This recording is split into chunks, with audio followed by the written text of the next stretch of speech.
Solo Leveling Season 2 episode 3 udah rilis nih. Gimana? Udah pada nonton? Sebelumnya terima kasih udah nonton videoku. Seperti biasa sebelum lanjut jangan lupa klik tombol subscribe terlebih dahulu, like dan juga komen supaya Mimin tambah semangat nih. Arigatou gozaimasu. Nah sekarang waktunya bahas Solo Leveling Season 2 episode 3. Let's go! Episode 3 ini dimulai dengan Jinwoo dan Jihu yang menyelesaikan raid di suatu dungeon. Jinwoo terkejut melihat para tentara bayangan Jinwoo karena memang Jinwoo belum melihat mereka. Jinwoo menjelaskan bahwa ini salah satu skillnya, namun akan panjang jika dijelaskan. Lucunya mereka berdua santai dan tidak melakukan apa-apa. Jinwoo malah asik berjongkok. Yap, yang menghabisi musuh-musuh di dungeon tersebut justru para tentara bayangan Jinwoo. Terlihat juga Aeron dan Igris. Aeron seperti biasa tampak sangat bangga dengan hasil kerjanya dan mencoba akrab dengan Igris. Namun seperti biasa Igris cuek-cuek saja. Jinwoo dengan jentikan tangan mengisyaratkan bahwa para bayangan untuk segera mengumpulkan batu sihir. Jinwoo terlihat sangat frustasi karena merasa tidak berdaya karena ia tidak mengerjakan apa-apa. Di sini dengan polosnya salah satu bayangan Jinwoo memberikan hasil tambangannya pada Jinwoo.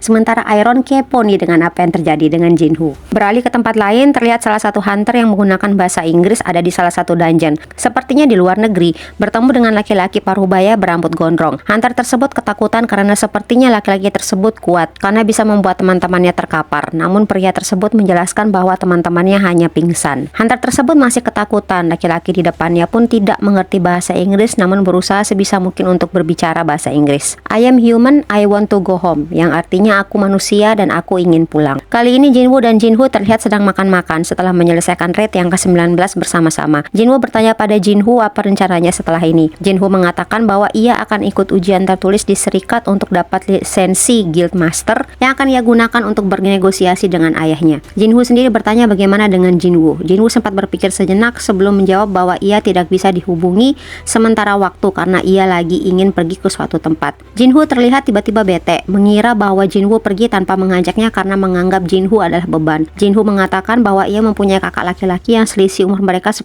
tahun. Kakaknya membencinya dan mereka tidak pernah melakukan hal-hal bersama layaknya kakak dan adik. Itu mengapa Jinwoo merasa seandainya Jinwoo adalah kakaknya. Jinwoo mendengarkan keluh kesah Jinwoo dan mengatakan jika begitu mulai sekarang kau adalah adik laki-lakiku. Mendengar itu Jinwoo sangat senang. Beralih ke tempat lain, laki-laki parubaya berambut gondrong di dungeon tadi terlihat di penjara di sel khusus. Sementara dua orang di luar sedang berdiskusi. Laki-laki itu mengakui bahwa ia adalah hunter dari luar negeri yang 10 tahun lalu terjebak di sebuah gate dan tidak bisa keluar. Tanpa sadar ternyata ia keluar di gate yang ada di Amerika. Jadi dungeon yang di awal tadi itu di Amerika ya guys. Sementara dua orang yang di luar sel tadi mengatakan hal ini belum pernah terjadi sebelumnya. Karena kendala bahasa mereka tidak bisa menginterogasi laki-laki tersebut. Mereka pun mencurigai bahwa laki-laki tersebut adalah monster berbentuk manusia. Para investigator tersebut akhirnya meminta bantuan pada hunter peringkat S dari Washington yang berasal dari negara yang sama dengan pria misterius tersebut.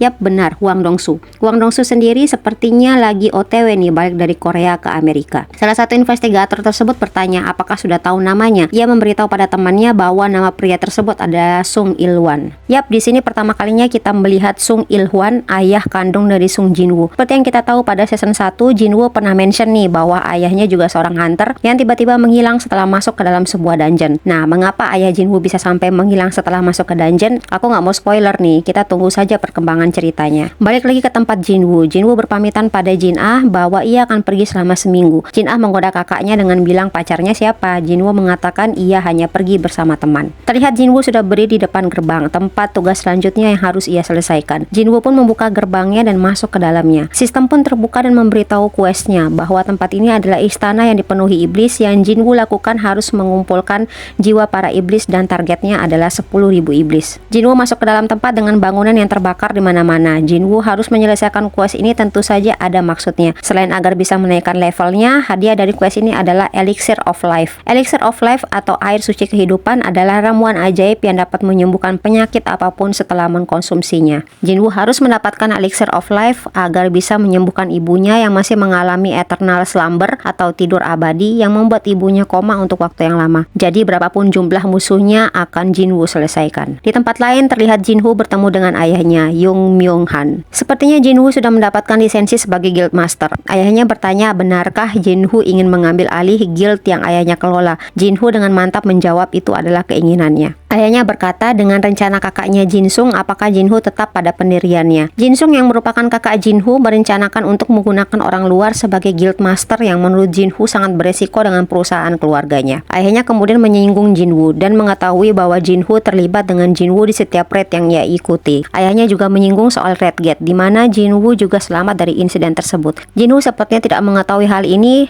terlihat dari ekspresi kagetnya setelah mendengar pernyataan dari ayahnya. Meskipun ayah Jinwoo tahu bahwa Jinwoo mendapatkan lisensi tersebut berkat Jinwoo, namun Jinwoo tetap meminta pada ayahnya untuk menyerahkan guild Eugene padanya. Ayah Jinwoo lalu setuju untuk mempertimbangkan permintaannya asalkan ia bisa membawa Jinwoo untuk bergabung dengan hunter mereka. Jadi di sini sudah ada dua guild ya yang ingin merekrut Jinwoo, satunya guild White Tiger, satunya lagi guild Eugene. Nah, kembali ke Jinwoo, terlihat Jinwoo sudah menghabisi segunung monster, namun entah mengapa ia tidak bisa menyerap para iblis tersebut. Jinwoo pun mendapatkan lembaran yang merupakan izin untuk naik ke lantai berikutnya. Terlihat cahaya kuning yang sepertinya jalan masuk untuk ke lantai berikutnya. Jinwoo mengeluhkan tempat kali ini terlalu luas dan akan capek bila ia harus berjalan kaki. Maka kali ini ia keluarkan bos beruang es yang ia jadikan tunggangan. Ternyata di depannya masih banyak iblis monster. Bayangan beruang es tersebut tanpa aba-aba langsung menerjang para monster tersebut. Kagum dengan performa beruang es tersebut, Jinwoo pun akhirnya memberi nama Tank. Scene beralih ke sebuah fasilitas sasana. Di sana terlihat Chae-in yang sedang berenang. Ayo nih, siapa di sini yang waifunya Chae-in? Pasti kalian pada senang nih lihat Chae-in. Chae-in tampak memikirkan kembali pertemuannya dengan Choi Jong-in. Di situ Chae-in menanyakan mengapa mereka merahasiakan tentang penemuan monster bersayap pada masyarakat umum. Sedikit flashback lagi ke episode 1 kalau kalian lupa. Di episode pertama, Choi Jong-in dan Go Gun-hye juga sempat membahas mengenai monster bersayap tersebut.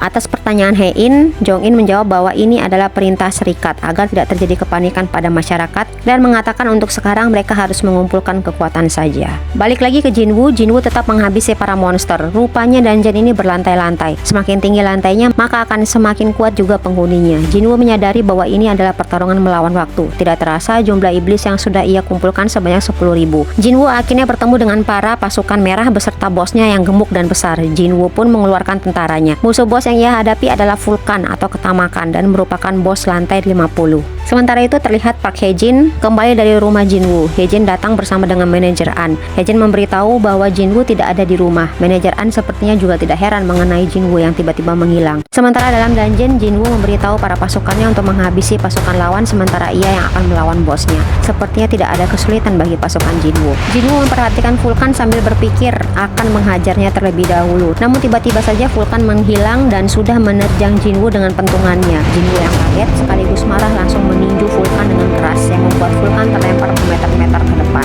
Jinwoo cukup terkejut dengan kekuatan tinju miliknya. Vulkan terlihat sangat marah. Semakin marah terlihatlah kekuatannya yang malah meningkat. Vulkan kembali datang menerjang dengan cepat walaupun badannya sangat besar. Jinwoo meneriakkan Iron. Iron langsung menjamkan perisainya pada Jinwoo. Jinwoo terlihat kewalahan dengan serangan Vulkan walaupun sudah menggunakan perisai Iron.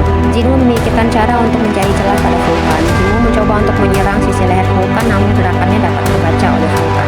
Satu-satunya cara mengalahkan Vulkan adalah dengan menyerang kepalanya yang kecil. Jinwoo pun berlari menuju gunung tinggi dengan kecepatan tinggi, diikuti dengan Vulkan. Sementara Jinwoo bisa tetap naik, Vulkan justru tidak bisa menahan laju kecepatannya dan menabrak gedung tersebut. Jinwoo menggunakan celah ini untuk langsung menebas sisi leher Vulkan. Vulkan pun ambruk. Jinwoo menang dan mendapatkan potongan pohon karunia yang dapat digunakan untuk membuat alat sihir tingkat lanjut. Scene kembali ke ayah Jinwoo, Sung Il-hwan. Kali ini Hwang Dong-su sudah datang.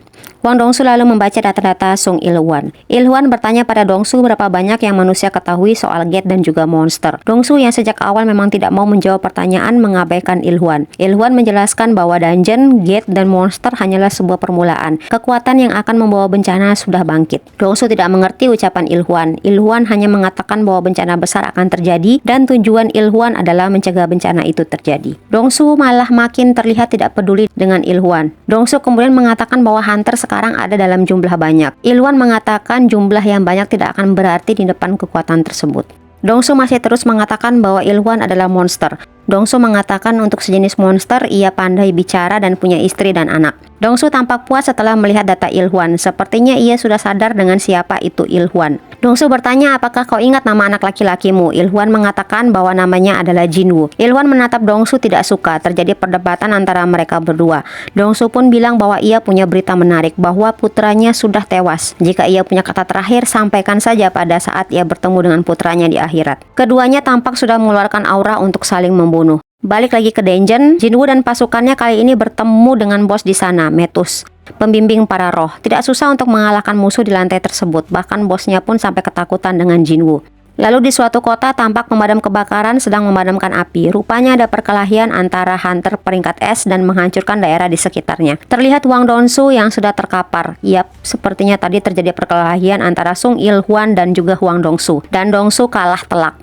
Dongsu, sok iya aja di awal loh, taunya jadi ampas juga sama bapaknya Jinwoo. Nah, balik lagi ke dungeon, perbakalan Jinwoo sudah habis. Ia sudah berada di lantai 75, tinggal 25 lantai lagi. Tinggal sebentar lagi menuju puncak dungeon, dan kali ini ia mendapatkan berbagai item seperti anting vulkan di lantai 50 tadi, kaleng tengkorak dari Metus, dan juga bola ketamakan yang berguna jika ia transferkan kekuatannya ke tentara sihir, maka kekuatan sihir mereka akan meningkat 2 kali. Lalu ada random box terkutuk yang dipilih sebagai hadiah questnya, yang ternyata isinya adalah kunci yang tidak diketahui detailnya seperti apa. Walaupun sudah mendapatkan macam-macam item, namun memang incarannya bukan itu. Jinwoo juga mendapatkan potongan pohon dunia dan juga ada mata air gemap para roh yang merupakan bahan eliksir kehidupan. Tinggal satu lagi dan ia bisa menyelamatkan ibunya. Jinwoo pun pergi dan akan menyelesaikan sisa dungeon tersebut kemudian. So guys, thank you banget yang udah nemenin Mimin cuap-cuap dari tadi. Semoga betah nih dengan pembahasan dari Mimin. See you di next video ya, bye.